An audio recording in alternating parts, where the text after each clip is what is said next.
school shooting. It was like 8, 9, 10 shots. This time on a college campus. One high-profile Republican is now in the race. Thank you, everybody. With another's announcement coming today. And starting today, the finals for basketball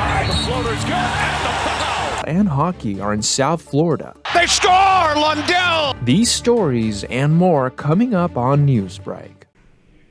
Hello, South Florida. I am Paloma Pimentel. I'm Kelly Sanchez. Today is Wednesday, June 7th, 2023.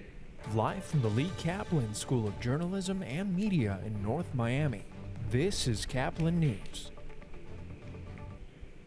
Graduation tragedy as shots ring out near a high school ceremony in a theater on the campus of Virginia Commonwealth University.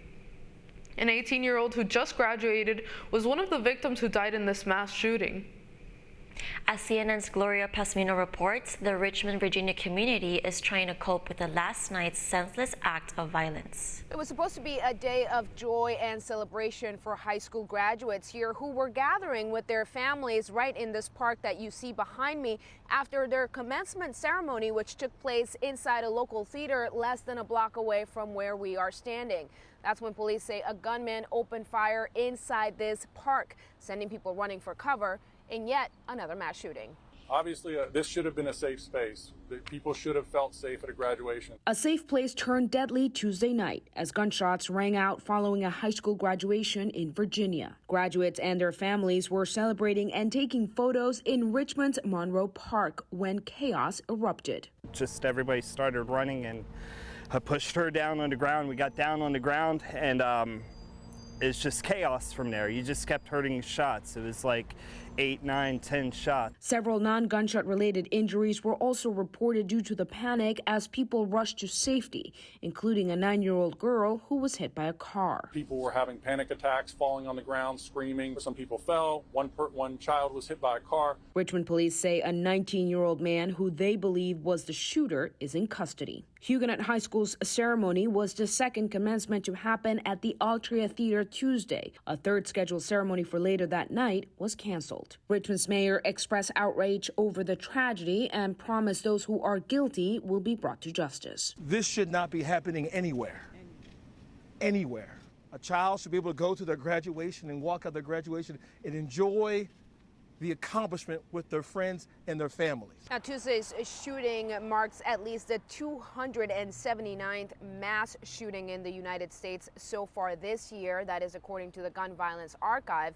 Meanwhile, public schools have been canceled for today here in Richmond, and high school commencement celebrations have been suspended for the week. Reporting in Richmond, Virginia, Gloria Pasmino, back to you. Neighbors are putting pressure on officials in Central Florida this morning. As Caplin's Jennifer Rivas reports, they want to see charges against a woman accused of firing a fatal shot through her own front door. A shooting investigation continues today as a mother of 4 children who was shot and killed in Marius County last week after a confrontation with her neighbor. Ayika Owen's family is demanding justice for her death. My grandchildren's mother was shot and killed with her 9-year-old son standing next to her. She had no weapon. She posed no imminent threat to anyone. According to Marius County deputies, a woman fired multiple shots through her front door, killing a mother who was coming to defend her kids near Ocala, Florida. A witness told police that there had been a dispute over a child's electronic tablet device prior to the shooter throwing the skates at their children.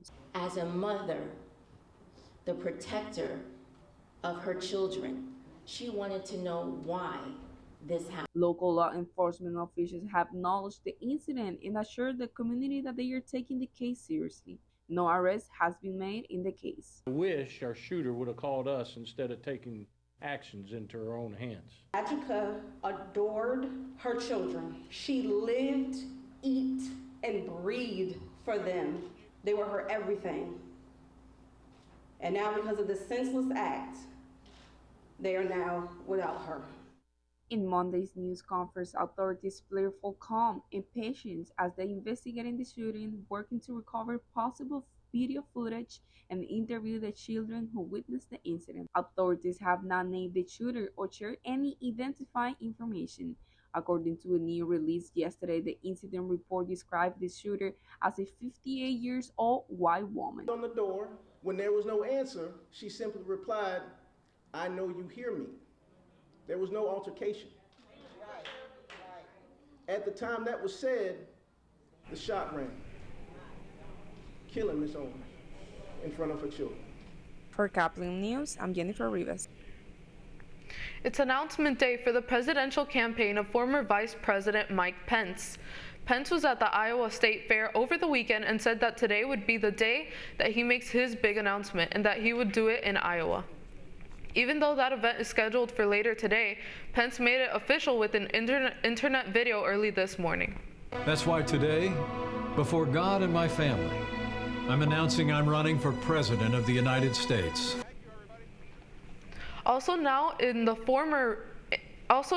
race is former New Jersey Governor Chris Christie, who announced at a CNN town hall near Manchester, New Hampshire yesterday. This morning, Florida officials have taken credit for funding a pair of migrant flights. As CNN's Emily Schmidt reports, the planes took off from Texas and landed in California. We haven't yet seen the migrants who flew on 2 private jets to Sacramento. 16 Friday, 20 more Monday. Yet a volunteer helping them shared a recording from one of them. So he's saying, "I want to say how grateful I am and long live Sacramento." Sacramento's mayor welcomed the immigrants, yet condemned how they arrived. I don't want to talk about who may have done this, who likely did this. He are not worth dignifying.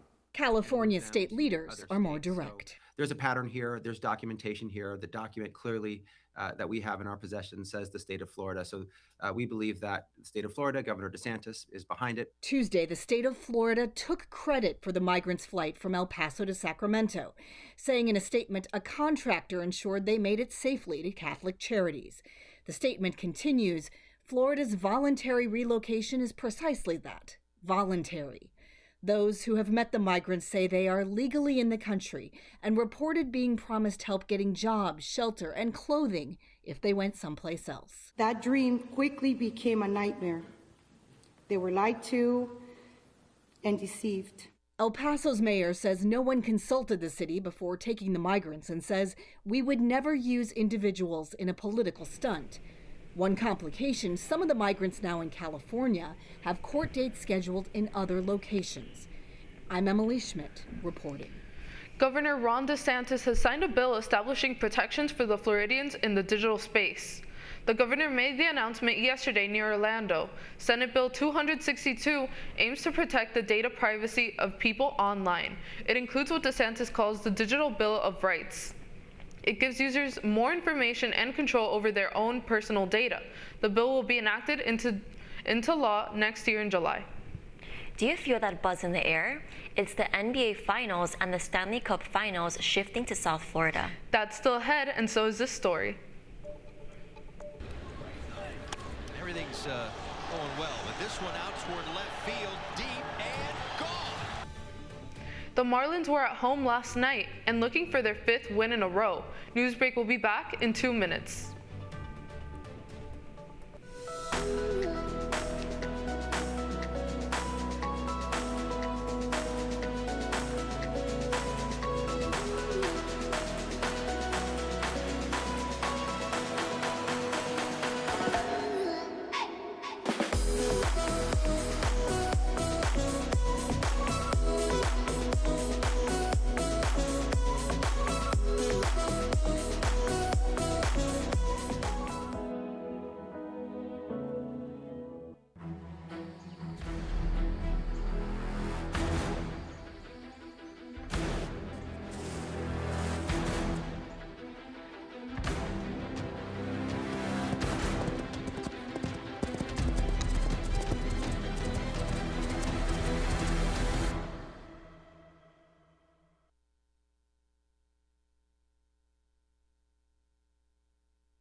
Radcliffe Art and Design Incubator is the velocity accompanying the fellow's rudder, as in a boat.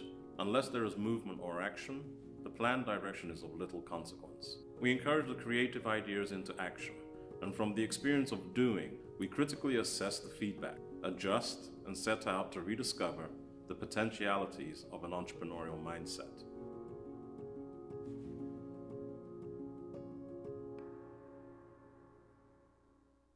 Stem is precise, no margin for error. Dare to forget that. Dare to have fun with it.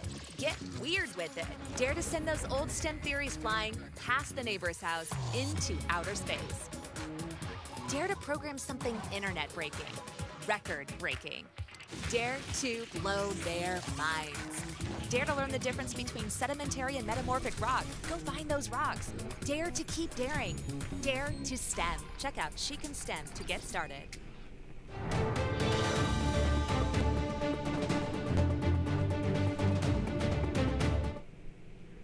Winning ways for the Florida Marlins, and against Kansas City, they tried to keep it going. It was another victory for the Miami Marlins. The Fish won their second game against the Kansas City Royals last night at Lawn Depot Park.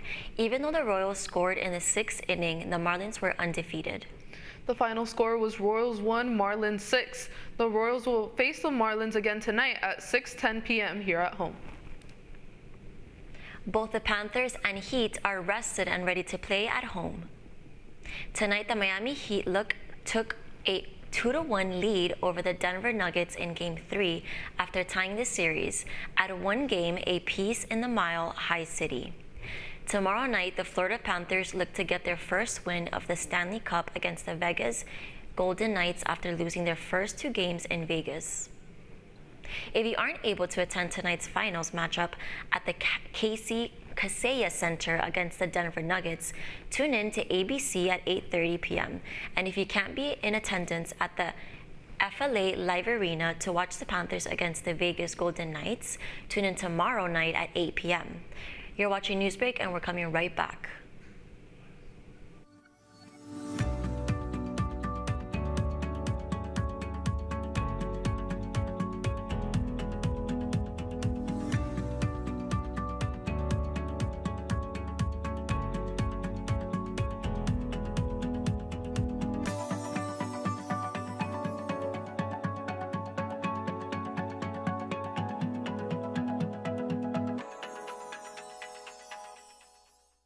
See us dream. See us remember. See us protest. You matter. Your feelings matter. Your identity matters. Everything about who you are matters. See us fight back. See us rebuild. See us shatter stereotypes. See us inspire. See us united. See us now. There are 16 million children struggling with hunger in America. That's 1 in 5 daughters, sons, neighbors, and classmates who don't know where their next meal is coming from. Yet billions of pounds of good food go to waste every year. It's time we do something about it. Feeding America is a nationwide network of food banks that helps provide meals to millions of kids and families in need. Visit feedingamerica.org to help them feed even more. Together, we can solve hunger. Together, we're feeding America.